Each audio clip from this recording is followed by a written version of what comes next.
అన్ని బాగానే ఉండేరా. ఒరే పొరపాటున జగన్మోహన్ రెడ్డి వచ్చినాడంటే మాత్రం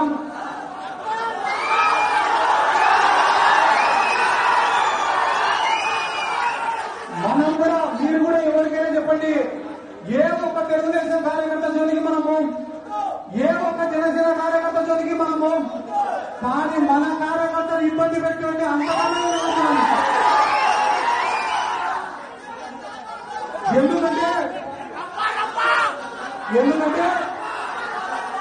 ఒక్కొక్క మనిషికి ఒక్కొక్క పార్టీ పైన అభిమానం ఉంటుంది. ఒక్కొక్క మనిషికి ఒక్కొక్క నాయకుడి పైన అభిమానం ఉంటుంది. ఎవరి అభిమానం వాళ్ళకు ఉండేది.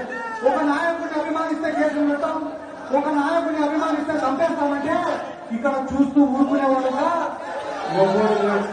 ఎందుకు అంటే మనమందరం ఉండేది ప్రజాసేవలో, ప్రజలకు మంచి చేయాలని. ఏమా ఒక్క నిమిషం ఆలోచన చేయనమ్మా. ప్రతి నెల ఒక పథకం ఇచ్చినారు, ప్రతి నెల ఒక పథకం. అమ్మోడిస్తే, చేయూత ఇస్తే, ఆసరా ఇస్తే, విద్యా దీవెన ఇస్తే, వసతి దీవెన ఇస్తే, బోరుముద్ద అంటే, ఇంటి పట్టాలంటే, ఇళ్ల నిర్మాణం అంటే, పెన్షన్లు అంటే ఎన్ని పథకాలు చేశాడమ్మా.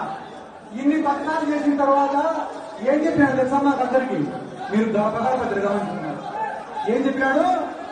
గడప తిరగండి, చేసిన మంచి గురించి ప్రజలకు చెప్పండి అన్నాడు. కానీ ఈ పక్క చంద్రబాబు నాయుడు సంవత్సరం రోజులకు మొన్ననే తల్లికి వందనం ఇచ్చి ఏం చెప్పాడు తెలుసమ్మా? జనాల్లో తిరగాలంట, ప్రతి గడపకాడికి పోవాలంట. ప్రతి గడపకాడికి పోతే తెలుగుదేశం వాళ్ళకు కూడా తెలుసు ఏమైతారని.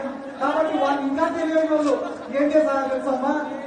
ఊరి పొలిమేరలో పోయేది, ఊరి పేరు ఉంటుంది కదా, బోర్డుందా, మీ ఊరికి బోర్డుందా, ఆ బోర్డు మీద నిలబడి 2 పాంప్లెట్ ఇచ్చి మొత్తం సుపరిపాలన అని చెప్పి వెళ్ళిపోతారు తప్ప పొలిమేర నుంచి లోపలికి వచ్చి ఏ ఇంటికాడికి కూడా వాళ్ళు పోవడం. ఎందుకంటే పోతే ఏమైనా